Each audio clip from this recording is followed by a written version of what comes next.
অনাবিল আনন্দে ভাসছে মানিকগঞ্জ সদর উপজেলার চরগারপাড়া গ্রামের ইমু আক্তার ও শাওন মিয়ার পরিবার। তাদের ঘর আলো করে আজ জন্ম নিল এক পুত্র সন্তান।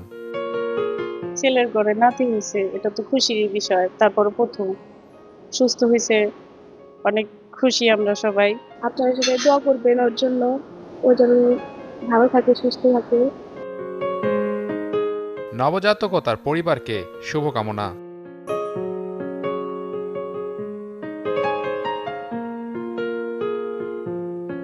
প্রথম থেকে আমার ভরসা টুইঙ্কেল বেবি ওয়াইপস। এর অ্যান্টিব্যাকটেরিয়াল ফর্মুলা শিশুকে রাখে জীবাণু থেকে সুরক্ষিত। 5.5 pH ব্যালেন্স শিট ত্বক রাখে কোমল ও মসৃণ, আর অ্যালকোহল মুক্ত হওয়ায় ত্বকে র্যাশ হয় না। টুইঙ্কেল বেবি ওয়াইপস, শুরুটা হোক যত্নে।